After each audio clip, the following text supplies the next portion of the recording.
નમસ્તે મિત્રો, કેમ છો? મજામાં? જય શ્રી કૃષ્ણ બધાને।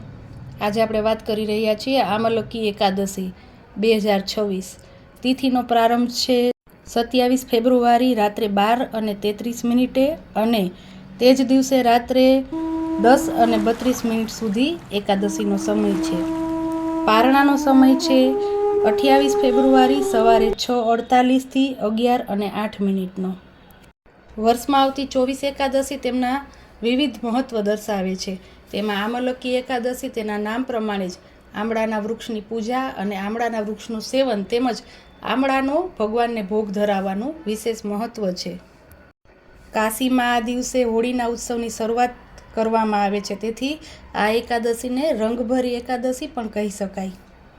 વિવિધ પુરાણો અનુસાર એવી માન્યતાઓ છે કે બ્રહ્માજી અને વિષ્ણુ દ્વારા સંસારમાં સર્વપ્રથમ છે ને આમળાના વૃક્ષની ઉત્પત્તિ કરવામાં આવેલી હતી, તેથી તેને આદિ રોહ અથવા આદિ વૃક્ષ પણ કહેવામાં આવે છે।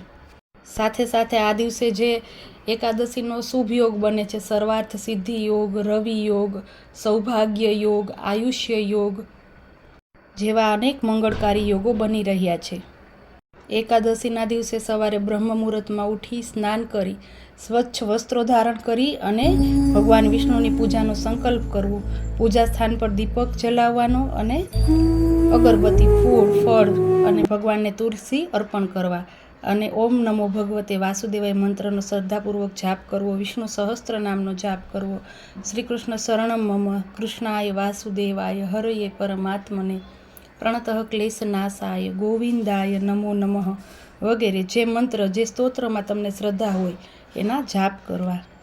આ ઉપરાંત આજના દિવસે આમળાના વૃક્ષની પૂજાનું વિશેષ મહત્વ છે, તો તે પણ ચોક્કસ કરવું। આમળાના વૃક્ષની પ્રદક્ષિણા કરવી, ધૂપ દીપ અને ત્યાં પણ થોડો પ્રસાદ પણ ધરવવો। આમલકી એકાદશીના દિવસે આમળાના વૃક્ષમાં સ્વયં ભગવાન વિષ્ણુનો વાસ હોય છે। આમ શ્રદ્ધા અને નિયમપૂર્વક આ વ્રતને કરવાથી વ્યક્તિના દરેક પ્રકારના પાપ નષ્ટ થાય છે અને મોક્ષની પ્રાપ્તિ થાય છે। પરંતુ એક મોટું વ્રતનું પાલન તો હંમેશા કરતું જ રહેવું કે આપણાથી જાણે અજાણે પણ કોઈના મન ન દુભવાય, કારણ કે સૌથી મોટું વ્રત અને સૌથી મોટું તપ એ જ છે કે આપણા દ્વારા કોઈ દી કોઈને દુઃખ ન પહોંચે।